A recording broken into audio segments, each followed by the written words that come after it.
John David Washington on the personal challenges of August Wilson's The Piano Lesson, working with Chris Nolan, and why he feels he can now handle any role. John David Washington on the personal challenges of August Wilson's The Piano Lesson, working with Chris Nolan, and why he feels he can now handle any role when John David Washington, the star of features like Tenet, Monsters and Men, and Black KK Klansman, logs onto our Zoom call from Los Angeles.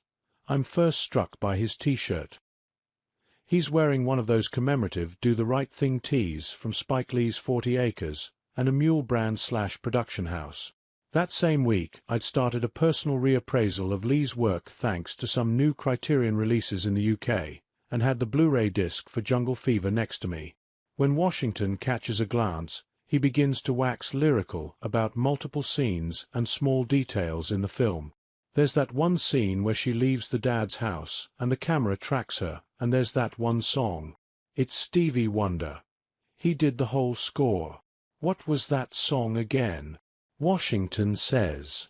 It's clear he knows his stuff.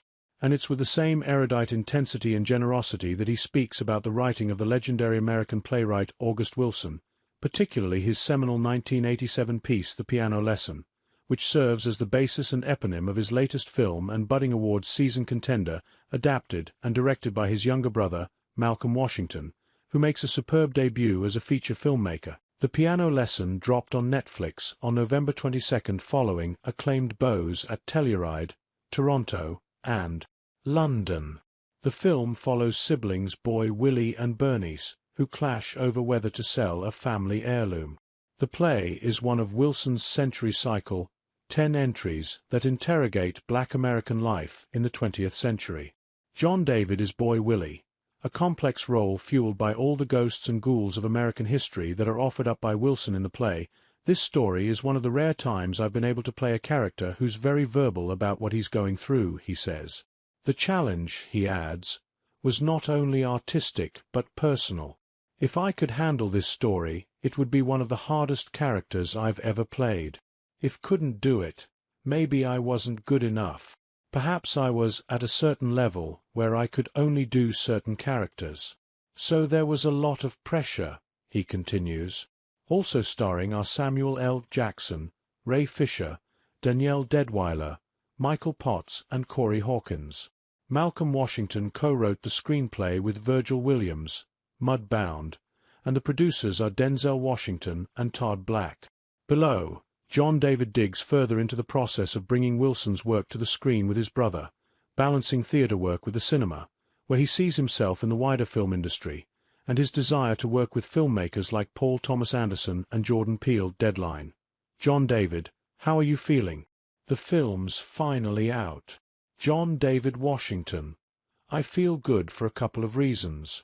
Firstly, I remember many years ago when they were doing the television version of The Piano Lesson, August Wilson said in an interview that he was excited about it being on that platform because more people would have access to it. So it excites me knowing this film will be available to everybody with a Netflix account. And I'm excited about what people are saying about Malcolm. It's amazing. That's got me pumped up because I knew it. And people who knew him always knew, but we just wanted him to jump and go for it. When he finally did, he nailed it. Deadline. Malcolm is getting a lot of praise for his work on this film, and it is very clear that he's a special filmmaker with a vision. When did you first know he was the real deal? Washington. I've always known just based on our conversations and how he feels and sees cinema. I knew he could do anything, but in the initial conversation, he was saying what I was hoping to hear, which was a new take on this story. The Piano Lesson is very unique to all the other plays in the century cycle. We have the supernatural element. Obviously, family dynamics run pretty rampant in the stories. But in this case, there's the backdrop of the Jim Crow South and themes of the 1936 upward mobility.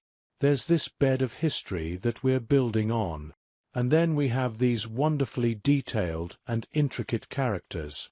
Malcolm understood this all and then pushed the envelope visually, which is what I was hoping some director could do with this because there are so many opportunities.